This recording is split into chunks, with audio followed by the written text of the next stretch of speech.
100 metre sari पहनने वाली बहू की पहली रसोई। मधु अपनी बेटी पूजा को साड़ी पहनवा कर रसोई में खाना बनाना सिखा रही थी। माँ सूजी भुन गया, अब शक्कर डाल दूं क्या? बेलूड़ी, कहाँ से तुझे सूजी भुनी हुई नजर आ रही है? एकदम कच्ची है, अच्छे से भून जरा। ठीक है माँ। भैंस की आंखें 6 मीटर की साड़ी लपेट कर रसोई में खाना बनाना लास्ट बॉल पर छक्का मारना जितना मुश्किल है। तभी सूजी चलाते चलाते पूजा की साड़ी की प्लेट्स खुल जाती हैं, जिसे संभालने में छलनी हाथ से छूट जाती है। हाय मम्मी, मेरा हाथ जल गया, इसीलिए मैं अच्छा खासा तो लोअर टी शर्ट पहनकर रसोई में खाना बना लेती माँ। बाल की खाल निकालना तो कोई तुझसे सीखे पूजा। ऐसे भड़क के दिखा रही जैसे मैंने 6 मीटर की साड़ी नहीं 100 मीटर की साड़ी पहना दी हो। अभी से सीखेगी नहीं तो कल को शादी के बाद साड़ी पहनकर ससुराल में पहली रसोई बनानी पड़ेगी तो कैसे करेगी सब कुछ? माँ पहले मेरी शादी फिक्स तो होने दो। तुम तो अभी से ही नहा धोकर मेरे पीछे पड़ गई हो। मैं साड़ी पहनना सीख लूंगी। ये है पूजा, जिसे साड़ी पहनने का काफी ज्यादा शौक तो है, लेकिन साड़ी पहनने में बेचारी के दिमाग की हर बार खिचड़ी पक जाती है। क्या पूजा अपने ससुराल में 6 मीटर की साड़ी पहनकर परफेक्ट बहू की परीक्षा में पास हो पाएगी? तो चलिए देखते हैं। अरे भगवान, सुनती हो? पंडित जी का फोन आया था कल। लड़के वाले पूजा की देखा देखी करने आए हैं। सारी व्यवस्था अच्छे से कर लेना। जी जी ठीक है। अरे पूजा कहाँ जा रही है? माँ, मैंने बुटीक वाले के पास अपना फ्रॉक सूट सिलने को डाल रखा है ना, वही लेने जा रही हूँ। सिल दिया है उसने। फिटिंग नाप कर भी चेक कर लूंगी, कहीं मार्जिन या लेंथ कम ना रखा हो। थोड़ी देर में पूजा बुटीक पहुंच जाती है, जहां डमी पर एक बहुत ही खूबसूरत 50 मीटर की डिजाइनर साड़ी लगी हुई थी, जो कि उसे बहुत पसंद आ जाती है। OMG, कितनी एक्सपेंसिव फैंसी साड़ी है। स्पेशली इसकी लेंथ भी कितनी ज्यादा है। मेरा तो देखकर ही दिल लट्टू हो गया। डिम्पल दीदी, डमी पर लगी साड़ी बिक गई क्या? हाँ पूजा, वो मेरी कस्टमर कामिनी जी है ना, उन्होंने ये साड़ी खास अपनी बहू को रिसेप्शन पार्टी में गिफ्ट देने के लिए ऑर्डर पर बनवाया है। पूरे 50 मीटर सिल्क कपड़ा लगा है साड़ी को बनाने में। ठीक है, मुझे लगा आपने सेल के लिए लगाया है। इसकी शाइनिंग काफी अच्छी है और आपको तो पता है मुझे लेंथ वाले कपड़े पहनना कितना पसंद है। एक्चुअली ये 50 मीटर की साड़ी काफी ज्यादा स्पेस घेर रही थी, इसीलिए डमी पर लगा दिया। वैसे आजकल तो ब्राइडल भी लहंगे छोड़कर लॉन्ग लेंथ वाली साड़ियां ही पहनती हैं। शादी में लोग काफी जच कर आता है। अच्छा जी, फिर तो मैं अपनी शादी के लिए पूरे 100 मीटर की ब्राइडल साड़ी डिजाइन करवाऊंगी, जैसे कैटरीना कैफ ने अपनी शादी में पहना था। मैं तो इस साड़ी के चक्कर में भूल गई, मैं फ्रॉक सूट लेने आई थी।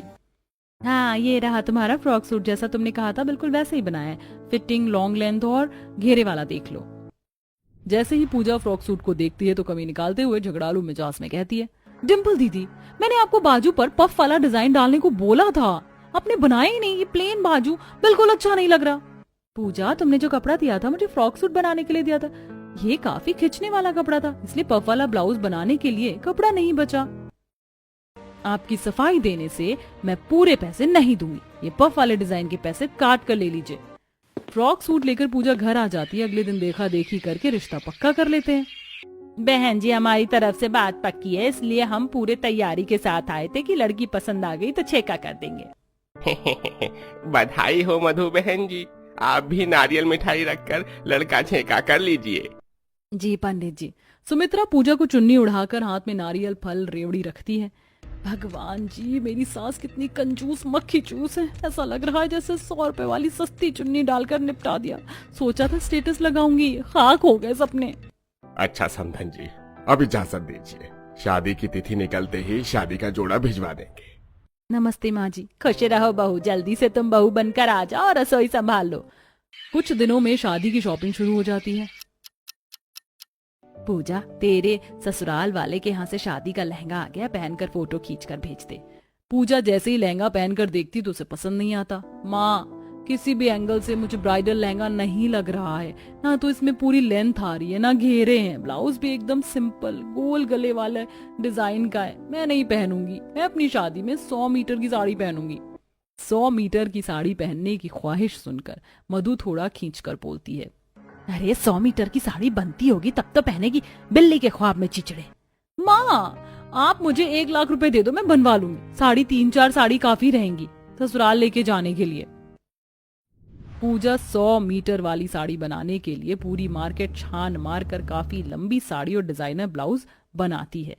मेरा 100 मीटर वाला शादी का ब्राइडल जोड़ा कितना प्यारा लग रहा है। पार्लर वाली ने मेरा मेकअप भी कितना प्यारा किया। मैं तो लुक लाइक अ कैटरीना कैफ लग रही हूँ। पूजा शीशे में खुद को देखकर अपने 100 मीटर वाली साड़ी की तारीफ कर रही होती है, तभी उसकी माँ कमरे में आती है। पूजा, चल पंडित जी फेरों के लिए मंडप में बुला रहे हैं। मधु जैसे ही पूजा की 100 मीटर वाली साड़ी को जमीन में लौटते देखती है तो वो टोकती है, हे भगवान, तूने इतना लंबा चौड़ा पल्ला किस लिए छोड़ रखा है? मंडप तक झाड़ू मारते हुए जाएगी क्या? माँ, ये रानी वाली डिजाइनर साड़ी है, ऐसी प्यारी लगती है, अब चलो। तब होने वाली बहू सर पर पल्ला किए हुए नाचते हुए मंडप तक आती है वो हैंडसम सोना सबसे मेरे दिल को गया लेकर, मेरी नींद चुरा ली उसने और ख्वाब गया देकर। अब ये नैना बोले यार, बोले यही लगाता, कोई चाहे कुछ भी बोले करूंगी प्यार। मेरे सैया सुपरस्टार, मेरे सैया सुपरस्टार। तभी बहू की सैंडल 100 मीटर वाली साड़ी में फंस जाती है और मंडप तक पहुंचने में लड़खड़ा जाती है, जिस पर पड़ोसन खिल्ली उड़ाते हैं। सुमित्रा की होने वाली बहू फैशन के चक्कर में रायते की तरह फैल मत जाना। लगता है मेरे पैर में मोच आ गई है, चला भी नहीं जा रहा। तब दुल्हन का पल्ला उठाकर माँ मंडप तक लाती है। थोड़ी देर में धूमधाम से शादी होती है। तेरे संपन्न हुए, आज से आप दोनों पति पत्नी हुए। समधन जी, काफी देर हो गई, अब जल्दी से विदाई कीजिए। तभी नंद कविता दूल्हे की गाड़ी का दरवाजा खोलती है। आइए पूजा भाभी, अंदर बैठ जाइए। जैसे ही पूजा अंदर बैठने की कोशिश करती है तो 100 मीटर वाली साड़ी से परेशान हो जाती है। हे भगवान, ये ब्राइडल साड़ी कितनी ज्यादा भारी है, मुझसे उठ भी नहीं रही। बेचारी बहू किसी तरह कार में बैठती है। तभी कविता तंज कसते हुए, भाभी सीट की पूरी जगह तो आपकी ब्राइडल साड़ी ने बुक कर ली, मैं और भैया कहाँ बैठे? इस महारानी जी को भी कबाब में हड्डी बनकर इसी कार में चलना है। कोई बात नहीं कविता बेटी, तू बाराती वाली बस में बैठ जा जाकर। खुशी खुशी मन में ख्वाब सजाए हुए पूजा ससुराल के लिए रवाना होती है। जैसे मैं ससुराल पहुंचूंगी तो मेरा इतना अच्छे से गृह प्रवेश होगा। नौकर चाकर मेरी साड़ी को पकड़कर पीछे पीछे चलेंगे। मैं और सासू माँ ननद जी मुझ पर फूल बरसाएंगी। मैं रॉयल राजकुमारी की तरह आगे आगे चलूंगी। मेरे मन में तो अभी से लड्डू फूट रहे हैं। कुछ देर में बहू ससुराल आ जाती है। भैया जी, गाड़ी इससे ज्यादा आगे नहीं जा पाएगी, आगे का रास्ता ऊबड़ खाबड़ है, गली भी तंग और पतली है। पूजा आ जाओ, यहाँ से हमें घर तक पैदल जाना है। ये सुनते ही बहू के मुंह पर 12 बज जाता है। मोहित जी, ससुराल ज्यादा दूर है क्या? मैंने इतनी भारी भरकम साड़ी पहन रखी, मैं ज्यादा चल नहीं पाऊंगी। बस यही कुछ 50-100 मीटर की दूरी चलना है। क्या कहा? 50-100 मीटर? ये भगवान, मेरे तो ख्वाब चकनाचूर हो गए, ऊपर से गर्मी से हालत खराब हो रही है। बस एक एक कदम फूक फूक कर रखना पड़ेगा, जाऊं वरना इज्जत का फलूदा बन जाएगा। बेचारी बहू 100 मीटर की साड़ी लपेटे लंबा चौड़ा घूंघट किए हुए ससुराल तक आती। वहीं उसकी साड़ी का लंबा चौड़ा दुपट्टा जमीन पर लहराते हुए गंदा हो रहा था, जिस पर पड़ोसन कांता अपनी बालकनी से मस्तीखोरी करती है। अरे इस बहू की साड़ी तो एकदम केजरीवाल के झाड़ू जैसी सफाई कर रही है, एकदम चकाचक हो गई गली। कुछ देर में बहू ससुराल के दरवाजे पर आती है, जहाँ सास आरती करती है। तभी कुछ पड़ोसन बहू के 100 मीटर वाली साड़ी की प्रशंसा करती है। अरे सुमित्रा बहन, लगता है तुम डिजाइनर बहू उतार कर लाई हो। बहू, तुम्हें ब्लाउज का बाजू बड़ा प्यारा है और साड़ी का बॉर्डर, जड़ी, कढ़ाई, कारीगिरी भी अच्छी है। तारीफ के लिए शुक्रिया आंटी जी, मुझे लंबे कपड़े पहनने का बहुत ज्यादा शौक है, इसीलिए। क्या बात है सुमित्रा बहन, तुम्हारी बहू का पहनावा और पसंद काफी अच्छी, वरना एक हमारी बहू है जिन्हें 6 मीटर की साड़ी पहनना भी भारी लगता है।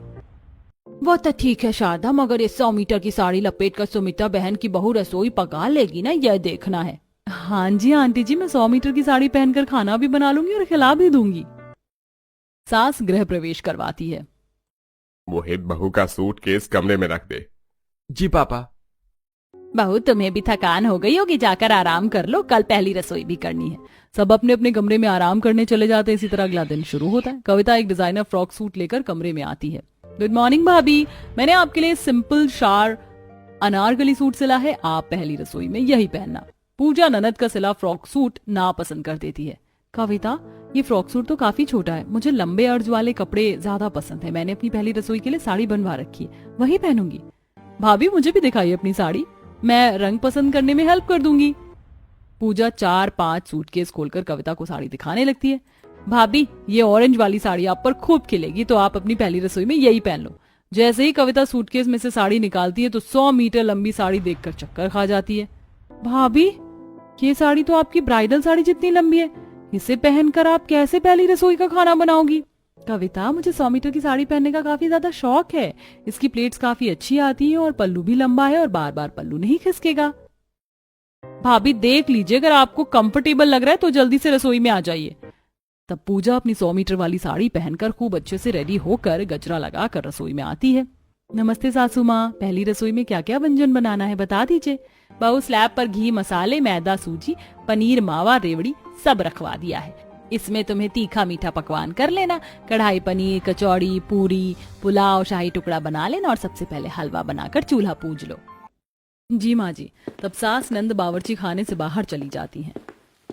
फटाफट से पहले हलवा बना लेती हूँ।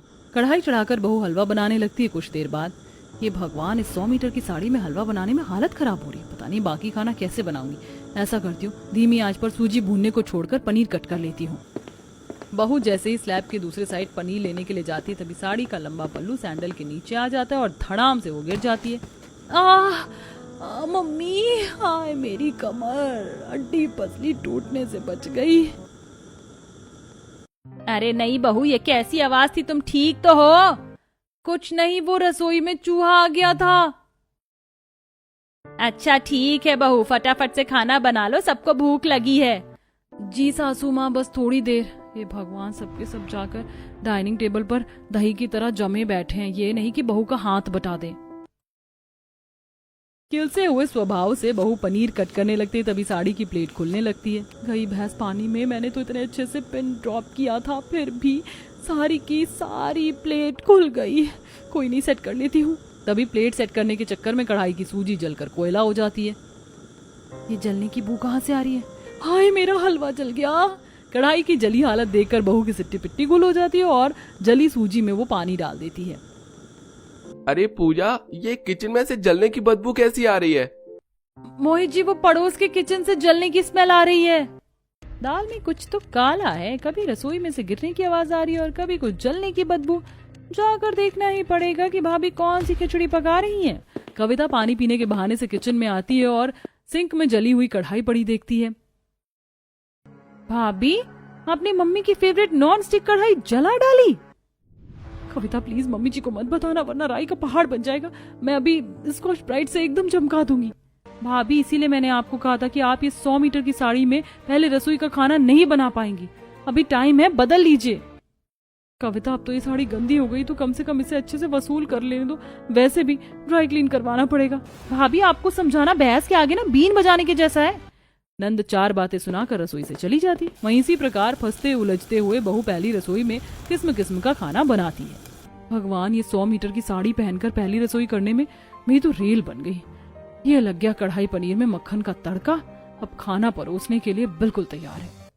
अरे बहू, आज की तारीख में तुम्हारी बीरबल की खिचड़ी बन गई हो तो जल्दी से परोस दो। जी जी लाई पापा जी। ये नहीं कि आकर हेल्प करवा दे, बनाओ भी और परोस कर खिलाओ भी। एक हाथ से साड़ी संभालते हुए बहू एक एक चीज खाने की मेज पर लाकर रखती है। बहू, तेरे परोसते परोसते कचौरी एकदम नरम और ठंडी पड़ गई है। अरे कचौरी गर्मा गर्म खाने में ही स्वाद लगती है। पूजा, पुलाव पूरी तो परोस दिया, तुम मेन चीज तो लेकर आओ। सब्जी कहाँ है?